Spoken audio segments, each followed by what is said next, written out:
வணக்கம். நெல்லை மாவட்டத்திலிருந்து வாசகன் ரிப்போர்ட்டர். விழிப்புணர்வு செய்திகளுக்காக மலேசியாவுக்கு டூரிஸ்ட் போனவர்களை அங்கு உள்ள எமர்ஜென்சியில் உள்ளவர்களும் இமிக்ரேஷன் உள்ள அதிகாரிகளுமே பொதுவாக அங்கே மலேசியாவில் உள்ள அரசாங்கமே அவர்களை தடுத்து நிறுத்தி முதல் வேலை நீங்கள் 6 மாதம் நாங்கள் ஜெயிலில் போட்டுருவோம் அப்படிங்கிற பயங்கரமான ஒரு சட்டத்தை அவர்கள் முன் நிறுத்துகிறார்கள்.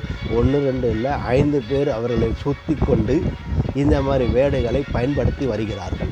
இந்த மாதிரி வேடுகளை பயன்படுத்தி வரும்போது அவர்கள் பயத்தில் நம்ம எது செய்து விடுவார்களோ என்ற பயத்திலே உண்மையை ஒத்துக்கொண்டு அவர்கள் சொல்வதையெல்லாம் கேட்டு மலேசியாவுக்கும் போக முடியாமல், உள்ளேயும் போக முடியாமல், நம் நாட்டுக்கும் திரும்ப முடியாமல் அங்கனே முடங்கி கிடக்கிறார்கள். பாஸ்போர்ட்டையும் பிடுங்கி வச்சுக்கிடுதாங்க. ஏன் இந்த அக்கப்போர் பண்ணுகிறார்கள்? அங்கு உள்ள சிஎம்க்கு, மலேசியா அரசோட சிஎம்க்கு, முதல்வருக்கு தெரியுமா தெரியாதா என்கிற இதே தெரியவில்லை.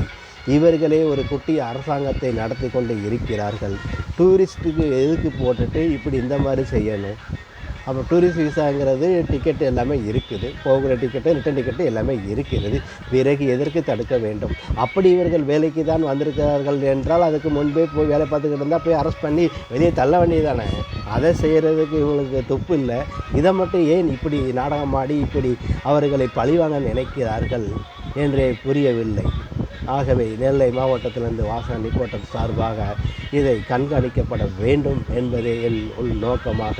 ஒருவருக்காக பேசவில்லை, நூற்றுக்கணக்கான பேர் இன்னும் பாதிக்கப்பட்டு கொண்டு தான் இருக்கிறார்கள். அதற்காகத்தான் பேசிக்கொண்டு இருக்கிறேன்.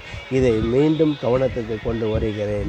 மத்திய அரசாங்கமும் தமிழக அரசும் இதில் இணைந்து உடனடியாக நடவடிக்கை எடுக்க வேண்டும் என்பதிலே முதல் நோக்கமாக கருதப்படுகிறேன். நன்றி, வணக்கம்.